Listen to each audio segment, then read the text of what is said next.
मालिकेच्या आजच्या भागामध्ये आपण पाहणार आहोत की आता इकडे घरात सगळेजण आलेले असतात आणि त्याच वेळेला आता खरं तर ना जो काही निर्णय रमाने घेतलेला असतो त्या निर्णयाचा कौतुक जो सोहळा सुरू असतो तो मात्र साईच्या आईचा सुरू असतो। साईची आई मात्र आता म्हणत असते की बरं झालं एकंदरीत तू जे काही बोललीस ना त्यामुळे मला आता कळून चुकलेलं आहे की तुझंसुद्धा आता साईसोबत चांगलं जमू शकतं आणि तुझे काही नातं होतं अक्षयसोबतचं ते कायमचं तोडलंस हे अखेरीस स्वतःच्या तोंडाने सांगितलंस ना, हेही बरं झालं। हे ऐकून मला खूप बरं वाटलं।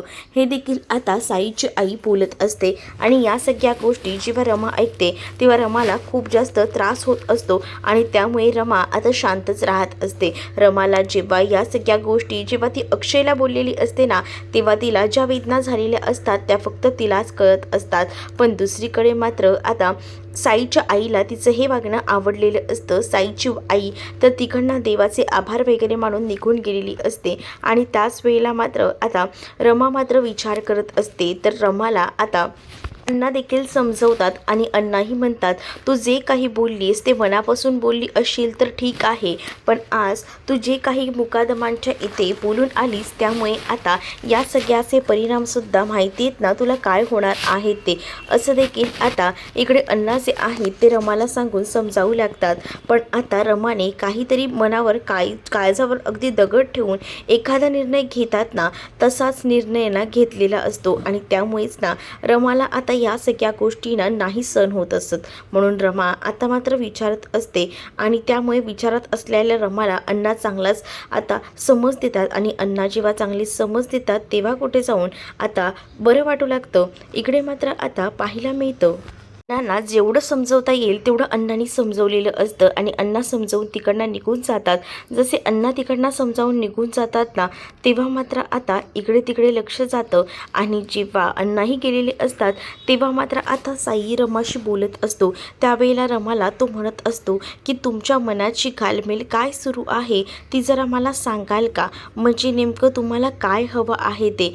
तुम्ही जे काही केलं ते मला माहिती आहे, तुमच्याने ते शक्य नव्हतं पण तरीसुद्धा तुम्ही ती गोष्ट करून दाखवली, पण मला असं का वाटतं आहे की या सगळ्या गोष्टींमुळेच असं का वाटतंय की तुम्ही कुठेतरी मागे हटताय। नाही, माझा निर्णय झालेला आहे आणि तो निर्णय मी पक्का घेतलेला आहे आणि त्यामुळेच ना मला आता या निर्णयामध्ये कोणतेही बदल करायचे नाही आहेत, असं देखील ती आता म्हणत असते।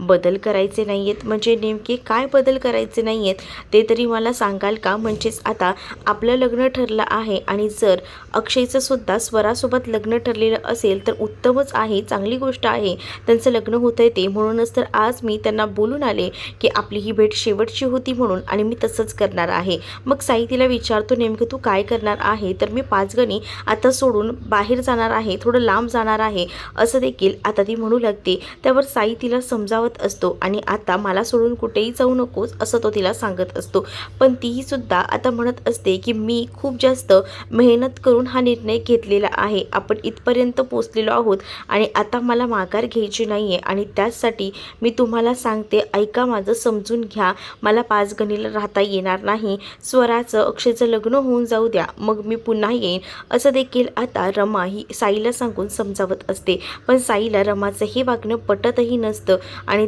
त्या गोष्टी ज्या आहेत ना त्या भयंकर अशा घडत असतात, त्यामुळे नकोशा वाटत असतात, म्हणून साई नको असं म्हणत असतो, पण रमाने निर्णय घेतलेला असतो। रमाला असं वाटतं की आपण इथे राहिलो तर आपण पुन्हा या सगळं लग्न वगैरे बघू आणि मग हे सगळं लग्न मोडायचा आपण प्रयत्न करू, जर अक्षय पुढे जात असेल तर आपण त्याच्या आयुष्यामध्ये पुन्हा येऊन का गोंधळ निर्माण करायचा, आपणच त्याच्या आयुष्यातून निघून गेलो होतो तर पुन्हा आता त्या आयुष्यात येऊन पुन्हा का गोंधळ घालायचा आहे, असाच विचार ना आता रमाच्या याच्यामध्ये येत असतो। म्हणून रमाने मनातून विचार करूनच मग ती दगड ठेवून निर्णय घेतलेला असतो आणि तिने ठरवलेलं असतं की जोपर्यंत अक्षय आणि स्वराचं पूर्ण लग्न संपन्न होत नाही तोपर्यंत पुन्हा काही या घरामध्ये यायचं नाही, 5 गणी सोडून निघून जायचं, असं त्यांनी फिक्स केलेलं असतं। आणि जेव्हा या सगळ्या गोष्टी नक्की होतात ना तेव्हा मात्र आता ती या सगळ्याबद्दल साईला सांगते, पण साई या सगळ्यामुळे खूप जास्त नाराज असतो हे साईच्या आईला कळतं, त्यामुळे साईची आई आता रमाच्या या सगळ्या गोष्टींवर थोडीशी का होईना नाराज असते, का तर साईला अक्षयला या सगळ्या गोष्टी पटत नसतात म्हणून तरीसुद्धा रमाला हे हवंच असतं. तर दुसरीकडे मात्र आता तारा आणि त्याचसोबत इकडे इरावती ह्या दोघीही जणी बोलत असतात. तर इरावती म्हणत असते की यांची जी काही नाटकं चालली आहेत ना ती थांबवायला हवीत, कारण भयानक अशी नाटकं ह्यांची चालली आहेत. ह्यांना असं वाटत असेल की आम्हाला काहीच कळत नाही आहे, पण मला प्रत्येक गोष्टी कळत आहेत, काय काही लोक करतायत ते. आणि तुला माहिती आहे का जाताना ती रमाही कसं बोलून गेली ते, की ह्यानंतर आपली ती शेवटची भेट असेल हे सगळं काही. हे सगळं सुद्धा सांगताना ना तिला एकदम जड जात होतं, पण या अक्षयने या स्वराला मध्येच आणलंयच ना, त्यामुळे हा सगळा गोंधळ झाला आहे. पण यांची ही सगळी नाटकं चालली आहेत, ही काही स्वरासोबत काही खरंच हा लग्न करणार नाही आहे, कारण समोर त्याचं काहीच ठाव लागत नाही, ठिकाणं लागत नाही आणि तो काही स्वरासोबत लग्न करणार आहे. यांचं जर पितळ उघडं करायचं असेल ना तर आता माझ्या डोक्यामध्ये ना एक भन्नाट असा प्लॅन आहे, असं इरावती ताराला सांगू लागते. तारा तिला विचारते की काय प्लॅनिंग आहे, मला तरी सांग, नीट सांग, असं देखील तिला आता म्हटलं जातं. आणि त्याच वेळेला आता जे प्लॅनिंग ठरलं आहे ना त्या प्लॅनिंगबद्दल आता ती डिस्कस करत असते, ती तिला सांगत असते. आणि जेव्हा या सगळ्या प्लॅनिंगबद्दल ती सांगते ना तेव्हा मात्र आता तारा विचार करते, खरंच का असंच करायचं का. मग ताराला इरावती प्लॅनिंग समजून सांगते आणि आता तो प्लॅन तारालाच वर्क करायचा असतो, म्हणजेच आरोहीसोबत भांडणं वगैरे करून रमाचा फोटो जाळण्याचं हे प्लॅनिंग आता या इरावती आणि ताराने मिळून केलेलं असतं. आणि या सगळ्या गोष्टी ह्या ताराला सुद्धा पटत असतात, कारण या ताराची आणि ही या इरावतीची चांगलीच गट्टी जमलेली असते. इरावतीला ज्या ज्या काही गोष्टी हव्या आहेत त्या गोष्टी सगळ्या काही ही तारा पूर्ण करून देत असते आणि जवळजवळ त्या दोघींचंही ठरलेलंच असतं. दुसरीकडे आता अक्षय कंटिन्यू रमाला कॉन्टॅक्ट करायचा प्रयत्न करत असतो, पण रमाला काही कॉल लागत नसतो आणि त्यामुळे आता तो एकदम जास्त अस्वस्थ असतो. तो विचार करतो की काय करू काय नाही असं त्याला समजत नसतं. आणि त्याच वेळेला तो त्याच्या पाकिटात असलेला रमाचा फोटोसुद्धा बघत असतो आणि तेवढ्यातच तो कॉलही करत असतो, पण अजूनही काही तिथे कॉल रिसीव किंवा कॉल लागणं हे काही प्रकार घडतच नसतात, त्यामुळे तो डिस्टर्ब असतो. तेवढ्यातच तिकडे आता स्वरा आलेली असते आणि स्वरा अचानक आल्यामुळे अक्षय घाबरतो आणि अक्षयच्या हातातलं वॉलेट खाली पडतं.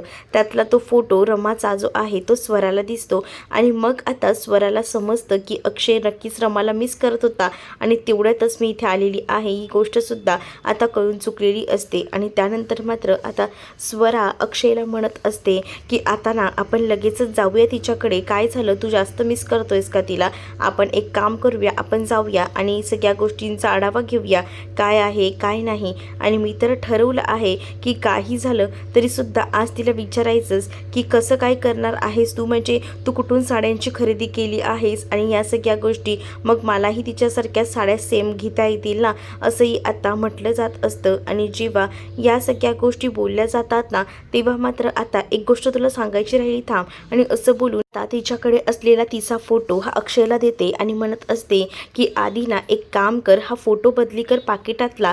ते काय ना जनरली नवरा बायकोचा फोटो आपल्या केशामध्ये ठेवत असतो आणि त्यामुळेच ना बायकोला असं वाटतं की नवऱ्याचं आपल्यावर किती प्रेम आहे, मग अजूनही तू तो फोटो बदललेला नाही आहेस, म्हणूनच मला असं वाटतंय ना की हा फोटो ना तू बदली करावा, असा खिशात ठेवू नयेस आणि हा फोटो तुझ्या पाकिटामध्ये ठेव. मग तिलाही वाटेल की तू ह्या सगळ्यातून मूव्ह ऑन झालेला आहेस. या सगळ्या गोष्टी जेव्हा आता बोलल्या जातात तेव्हा मात्र आता हसायला लागतो आणि अक्षय तो फोटो घेतो आणि लगेच पाकिटामध्ये ठेवून देतो. आणि जेव्हा आता अक्षय तो फोटो पाकिटामध्ये ठेवतो ना तेव्हा कुठे जाऊन अक्षयला हसू येतं. मग आता स्वराही म्हणते की बरं झालं तू निदान हसलास तरी, नाहीतर मला वाटत होतं तुझ्या चेहऱ्यावर हसू येतंय की नाही, पण फायनली तुझ्या चेहऱ्यावर या निमित्ताने का होईना हसू आलंय. मग आता रमाचा तो फोटो पाहतो त्यावर स्वरा आता विचारत असते की काय रे रमाचा हा एकच फोटो तू ठेवला आहेस का, म्हणजे तुमचा जोडीने फोटो नाही आहे का, आहे ना जोडीचा फोटो, असंच तो आता म्हणू लागतो. आणि जोडीचा जो फोटो असतो ना तो आता दाखवू लागतो, म्हणजेच तिथे आता त्याच्या साईड टेबलमध्ये जोडीचा फोटो त्याने ठेवलेला असतो. मग त्याच्यामध्ये एकही फोटो नसतो, म्हणजे तो अल्बम असतो आणि त्याच्यामध्ये फोटो नसतो, एक फ्रेम असते त्याच्यातही फोटो नसतो. मग आता तो विचार करतो की फोटो गेलाय कुठे. तेवढ्यातच तिथे ना आता आद्या आलेली असते आणि ती म्हणत असते की चला ना बाहेर, तारा आणि त्यासोबत आरोहीची भांडणं होत आहेत. मग अक्षय लगेच धावत पळत तिथे जातो, कारण अक्षयला आता काळजी वाटत असते की काय झालं असेल काय नाही. तर इकडे मात्र तारा आणि आरोहीची भांडणं त्या फोटोवरूनच होत असतात. ज्या फ्रेममधला फोटो गायब झालेला असतो तो फोटो ताराने घेतलेला असतो आणि तारा तो फोटो घेऊन बाहेर येते आणि तो फोटो आता तिला जाळून टाकायचा असतो. मग आता ती आरोहीला म्हणत असते की दे इथे, मी जाळून टाकते. पण आरोही म्हणत असते की नाही नाही जाळायचा, कारण तो माझ्या आईचा फोटो आहे. अगं पण तुझे बाबा तर दुसऱ्या मुलीसोबत लग्न करतायत ना, या स्वरासोबत. मग आता या फोटोचं काय काम, या फोटोची काडी मात्र ही किंमत नाही आहे, आपण हा फोटो जाळून टाकूया. असं बोलून ती आता फोटो काढून घेते. तेव्हा शशिकांतही तिथे येतो आणि शशिकांत आता ताराला ओरडतो, काय मूर्ख मुलगी आहेस ग, कुठच्याही ताराला जातेस का, काही करायला, काही चाललंय काय तुझं, बस झालं ना आता. असं बोलून आता तिला ओरडत असतात शशिकांत. मुकादम जे आहे ते ताराला. आरोही थोडी घाबरलेली असते, कारण आरोहीला असं वाटत असतं की आपल्या आईचा जो फोटो आहे तो कुठल्याही परिस्थितीत जाळायला नको. पण इकडे आता इरावती म्हणते की ताराचं काय चुकते, बरोबर आहे ना, अक्षयने लग्न करायचा निर्णय घेतला आहे ना या स्वरासोबत. मग आता तुम्हाला काय होतंय, करू दे ना त्याला लग्न. आणि मुळात आहे ना, मला असं वाटतंय की हे जे काही लग्न होतंय ते खरोखर होतंय ना, की अचानक तुम्ही ह्या स्वराला उभं केलंय आणि तुम्ही सगळीजण आम्हाला फसवताय, याचं कारणही कळायला तर हवंच, असंही आता म्हटलं जात असतं. त्यावर मात्र आता अक्षयने निर्णय घेतलेला असतो की काही झालं तरी आत्याला खरं सांगायचं नाही. आणि म्हणूनच तो आता आत्याला म्हणत असतो की तुझं म्हणणं काय आहे. तर इरावती म्हणते की माझं म्हणणं इतकंच आहे, जर तू या स्वरासोबत लग्न करतोय तर मग या रमाचे फोटो कशाला ठेवतोय, या रमाचे फोटो जाळून टाक, काही उपयोग नाही आहे रमाचे फोटो ठेवून. आणि तसंही तुला रमाला आयुष्यातून काढून टाकायचंच आहे ना, मग कशाला हे फोटो, का खरं खरं सांग, तू नाटक करतो या स्वरासोबत फक्त लग्न करायचं तुला रमाला मिळवण्यासाठी. मग आता इथे पार्वती आजीसुद्धा पाहत असते. अक्षयच्या तोंडातनं जराही शब्द निघत नसतात, कारण अक्षयला आता हे दाखवायचं असतं की हे सगळं प्लॅनिंग असलं तरी हे सगळं मी खरं खरं करतोय, कारण तिला या सगळ्या गोष्टींना या इरावती आणि बाकी घरात इतर कोणालाही कळू द्यायच्या नसतात. हे फक्त पार्वती आजी, अक्षय आणि त्याचसोबत शशिकांतचं प्लॅनिंग असतं आणि म्हणूनच तो या सगळ्या गोष्टी सांगू नाही शकत असतो. मग आता इरावती म्हणत असते की काय निर्णय घेतला आहेस तू, काय विचार करतोयस, तसंही समज तू स्वरासोबत लग्न करत असशील तर चांगलीच गोष्ट आहे, तसंही या रमाचं या घरात काय काम आहे. रमा जेव्हा 7 वर्ष आधी हे घर सोडून गेली होती तेव्हा तिने या घराला विचारलं नाही, पण तुला माहिती आहे ना जातानाही आता काय म्हणाली ती, शेवटची भेट आणि हे सगळं काही, म्हणजे ती आता परत येणार नाही आहे, मग तिच्या आठवणी तरी कशाला या घरात ठेवायच्यात, फोटो घे आणि जाळून टाक, असं अक्षरशः इथे सांगून टाकलेलं असतं. शशिकांत अक्षयला डोळ्याने इशारा करून नाही असं म्हणत असतात, म्हणजे शशिकांतच्या मनात फक्त रमालाच या घरची सून म्हणून आणायचं आहे. पण इकडे अक्षयला दाखवून द्यायचं असतं ना इरावतीला, हे आम्ही काही नाटकं करत नाही आहे. म्हणूनच तो आता फोटो वगैरे जाळायचा प्रयत्न करायचं ठरवतो, कारण जर या सगळ्यामुळे तारा आणि इरावती आत्याला जर खरं वाटत असेल की खरंच मी स्वरासोबत लग्न करतोय तर तसंच वाटायला हवं, कारण त्यांनाही कळायला नको की हे सगळं प्लॅनिंग. मग इरावतीसुद्धा आता स्वतःहूनच त्याला आता लायटर देते आणि हे लायटर घे आणि फोटो जाळून टाक असं म्हणते. मग अक्षयही हसतो. अक्षयला माहिती आहे ना त्याचं रमावर किती प्रेम आहे, एक फोटो जायला म्हणून काही प्रेम कमी होत नाही. आणि तो एकाकडे विचारही हा करत असतो की कालपासून रमाचा कॉन्टॅक्टही होत नाही आहे, काल रमा जेव्हापासून जे बोलून गेली आहे त्यापासून मी कंटिन्यू तिला कॉल करायचा प्रयत्न करतोय, पण तिला कॉलही लागत नाही आहे आणि लागला तर ती रिसीव्ह करत नाही आहे. आणि आज हे फोटो जायचं प्रकरण, आता यांच्या मनाच्या शांतीसाठी मला हा फोटो जाळावा लागेल. आता तो फोटो जाळायला घेतो आणि या सगळ्याचा मोबाईलमध्ये तारा व्हिडिओ शूट करत असते, जेणेकरून रमाला तो व्हिडिओ पाठवता येईल आणि रमाला दाखवून देता येईल की अक्षयने तुला नजरेतून किती पाडून टाकलेला आहे. मग आता हा व्हिडिओ जो आहे तो शूट जेव्हा तारा करत असते तेव्हा आद्याने इशारा करून सांगितलेलं असतं आणि त्यामुळे शशिकांतने ताराच्या हातातनं मोबाईल काढून घेतलेला असतो. त्यामुळे ताराला आता हा व्हिडिओ बनवता येत नाही. अक्षयने सुद्धा फोटो फाडताना खालून अगदी फाडायला घेतलेला असतो आणि त्याच वेळेला आता अक्षयच्या हाताला सुद्धा अगदी ते आगीचे चटके लागत असतात. तर अक्षय तिथे उभा असतो, तेवढं शशिकांत तिथे येतात आणि शशिकांत म्हणतात की बस झालं, पुरे झालं, जायलाच ना फोटो, बस झालं. आणि आता अर्धा फोटो जळल्यानंतर ते आता तो फोटो थांबवतात जळण्यापासून. आणि त्यानंतर आता अक्षयला या सगळ्या गोष्टीचं खूप जास्त वाईट वाटतं की त्याने जे जे काही केले ते एकदमच भयंकर आहे. म्हणून अक्षयना आता तातडीने रागारागात तिकडनं निघून जातो. तर या सगळ्या गोष्टीचं टेन्शनसुद्धा घरातल्या इतरांना आलेलं असतं. आजी, शशिकांत, मुकादम, आरोही सगळेजण जाणाऱ्या अक्षयला थांबवायचा प्रयत्न करतात, पण अक्षय काही केल्या थांबत नसतो. अक्षयला वाईट वाटलेलं असतं, कारण त्याने त्याच्या रमाचा, प्रेम करणाऱ्या रमाचा फोटो जाळून टाकलेला असतो आणि त्यामुळे त्याला वाईट वाटत असतं. दुसरीकडे आता रमाने कॅब बुक केलेली असते आणि ती कॅब तो येणारच तो कॅब ड्रायव्हर आणि कॅबसुद्धा. आणि तेव्हा साई त्याला म्हणत असतो की नको ना रमा, प्लीज कोणताही निर्णय घेण्याआधी 10 वेळा विचार करा, प्लीज असं सोडून जाऊ नका, ऐका ना माझं. पण आता रमा ऐकायला तयार नसते. रमाने सरळ सरळ सांगितलेलं असतं की सॉरी, पण मला आता तुमचं काही ऐकून घ्यायचं नाही आहे, तुम्ही मला प्लीज समजून घ्या, असं देखील ती आता म्हणत असते. मग आपली निदान गाडी तरी घेऊन जा, म्हणजे आपला ड्रायव्हर आपली गाडी असेल तर निदान मला समजेल तरी तुम्ही कुठे जाताय ते, म्हणजे तुमची काळजी करायचं कारण नाही. आता रमा म्हणत असते की तुम्ही असं कसं म्हणू शकता, मला एवढंच म्हणायचं आहे की प्लीज थोडं समजून घ्या, मला काय म्हणायचं आहे ते, प्लीज ना, मला नाही करता येणार ह्या सगळ्या गोष्टी, थोडे दिवस का होईना मला पाचगणी सोडून बाहेर जाऊ दे, मी ते कुठे जाईन काय जाईन माहीत नाही, पण हे सगळं झाल्यानंतर मी नक्कीच पुन्हा येईन, असं देखील ती म्हणू लागते. तेव्हा साई म्हणतो खरंच पुन्हा याल ना, वचन द्या मला. मग आता साईला रमा वचन देखील देते आणि म्हणत असते की मी जरी आता लांब गेली तुमच्यापासून तरीसुद्धा हा सगळा कार्यक्रम झाला, अक्षय आणि स्वराचं लग्न झालं का मी पुन्हा येईन, मग आपल्या लग्नाचं आपण बघूया, असं देखील आता म्हटलेलं असतं. आणि त्यामुळे आता साईसुद्धा काही बोलत नसतो. तेवढ्यातच ना आता रमाची गाडी आलेली असते, जी रमाने गाडी बुक केलेली असते. रमाचे कपडे वगैरे डिक्कीमध्ये ठेवले जातात बॅगमध्ये. आणि त्यानंतर आता रमा त्या गाडीमध्ये बसत असताना शेवटचा आता निरोप देत असते साईला.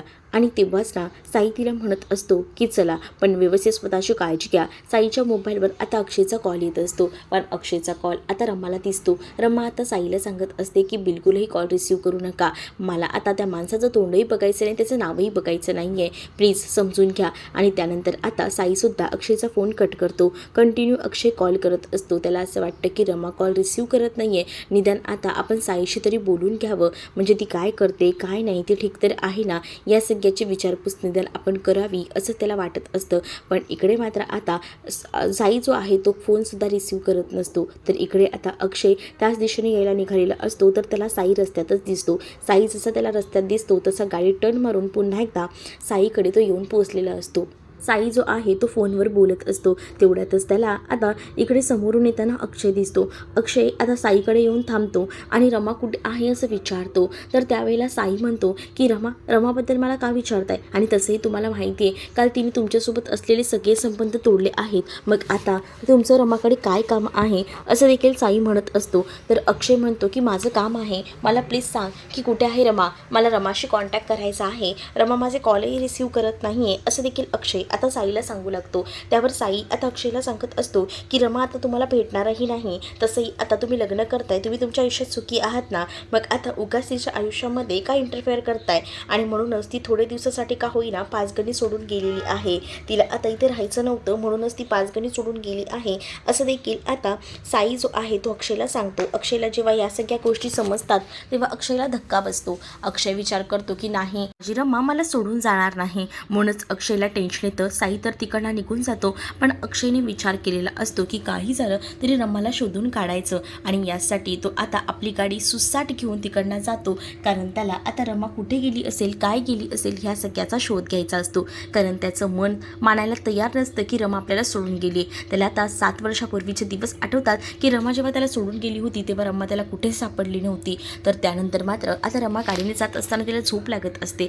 तर समोरून तिचा ड्रायव्हर असतो ना, तो म्हणत असतो की काय माणूस आहे, केवढा सुसाट गाडी चालवतोय, नक्कीच बघ कायचा ॲक्सिडेंट होईल. आणि पुढे जाऊन ना अक्षयचा ॲक्सिडेंट झालेला असतो, तिथे खूप जास्त गर्दी झालेली असते. रमा नेमकी तिथे येऊन पोहोचते आणि रमा पडलेल्या अक्षयला सावरते आणि ती घरी घेऊन येते. अक्षयला जेव्हा ती घरी घेऊन येते तेव्हा मात्र आता त्याच्या पायाला थोडंफार लागलेलं असतं. त्याच वेळेला शशिकांत मुकादम म्हणतात की अगं काल तर तू गेली होतीस आणि आज असं अचानक, मग आता ह्यांना लागलं आहे म्हणून मी यांना घेऊन आले. त्याच वेळेला आता बाहेर उभी असलेली स्वरा ही सुद्धा आता रमाला चांगलंच खडसावते आणि म्हणते गेल्या 7 वर्ष आधी सुद्धा तू अक्षयच्या आयुष्यातून निघून गेली होतीस, तेव्हा सुद्धा निघून जाताना तू काही कारणं सांगितली नव्हतीस, आणि आता सुद्धा तू तेच करतेस. आता तरी निदान तुझ्या मनात काय आहे ना ते सांगून टाक, असं आता स्वरा ही रमाला बोलत असते. म्हणून रमाने आता अक्षयला सगळं सांगायचा निर्णय घेतलेला असतो. म्हणूनच ती आता रात्रीच्या वेळेला अक्षयला कॉल करते आणि उद्या मला भेटा, मला तुमच्याशी बोलायचं आहे. अक्षय म्हणतो ठीक आहे, मी भेटायला तयार आहे. अक्षयच्या हाताला पायाला लागलेलं असताना सुद्धा अक्षय रमाला भेटायला तयार झालेला असतो.